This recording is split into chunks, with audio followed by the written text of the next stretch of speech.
Let's be real, being an adult is exhausting. A lot of times it feels like life is just happening to you. Every day is another day of waking up, sprinting through different tasks, falling asleep and waking up to the same cycle of purposeless busyness. No time to pursue new goals, no energy to nurture good habits and maintain relationships that truly matter to us. We spend most of our days stuck in the struggle to make ends meet, surviving, but never truly living. This was my reality until one day, I decided I no longer wanted my life to feel like it was on autopilot. I wanted to live my life intentionally instead of going with the flow. So far, I've seen that even with a crazy busy schedule, there are still small tweaks that can equip us to take back ownership of our lives. And today, I'll be sharing some of these easy habits that have helped me on this journey to living a more intentional and purposeful life. Decluttering. Oftentimes when people talk about decluttering, they are referring to tossing old items and creating a clearer physical space. For me, it's beyond that. Of course, having your physical space organized means you have a clearer mind and you spend less time searching for things. But that's only a fraction of the problem. You also need to declutter habits, activities, relationships, and even people. Evaluate your routines. Evaluate your commitments. You might need to reduce the frequency of some, or you might need to get rid of them completely.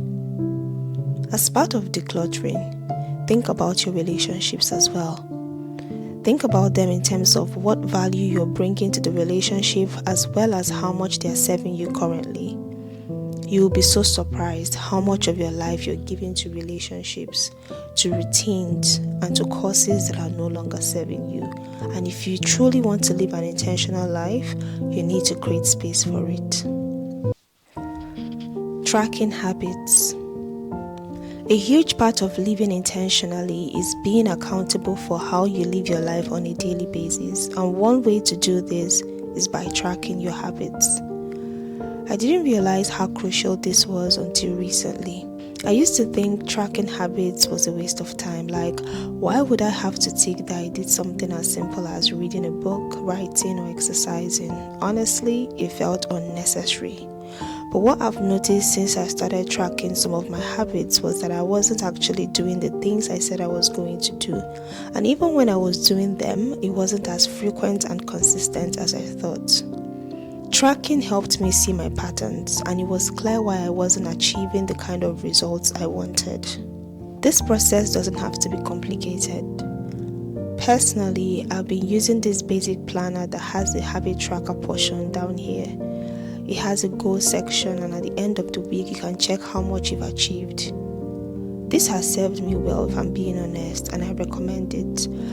But if using a fancy app will make you more consistent, by all means do so.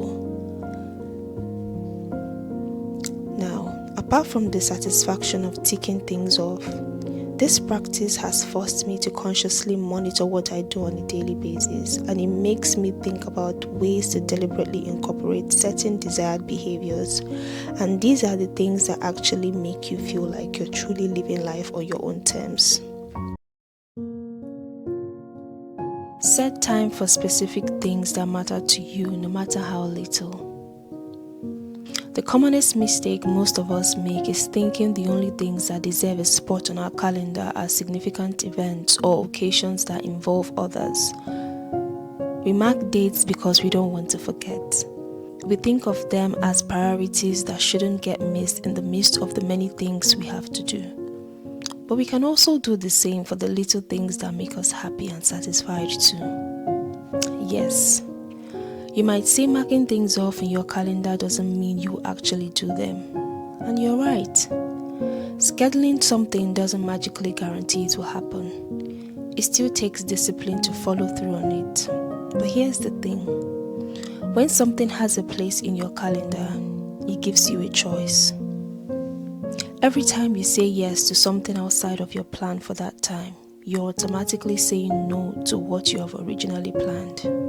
That's intentionality too, just not the kind we usually would want, but it gives you the opportunity to weigh and decide on what you want to do with that time. And here's another thing I've noticed. Having set times for things makes you a better planner. You become more organized, more likely to accomplish tasks, and surprisingly, more flexible because when something unexpected happens, you can see what is essential and what needs shifting. So schedule your little pockets of happiness, whether it's a phone call with a friend, time to be alone or for self-care, time with your spouse, time to pray, whatever it is that matters to you but somehow you struggle to find time for. Schedule them. If a task doesn't have a home in your calendar, it's unlikely to feel at home in your life. Restructure your to-do list. A lot of us, myself included, we tend to be unrealistic with our to-do lists. We wake up motivated with all the energy in the world, and without really thinking it through, we try to squeeze in 10 different tasks into our day. At first, it feels ambitious, but then when life happens, as it always does, and then we can't cross off one or two of those tasks, the whole list just collapses and we end up doing unnecessary things or doing nothing at all. These days, instead of just writing down multiple different things on my list, I indicate 2 priority tasks, one major one and one minor one. I love the idea of having a minor important task because sometimes you get so busy and you're not able to do the major task.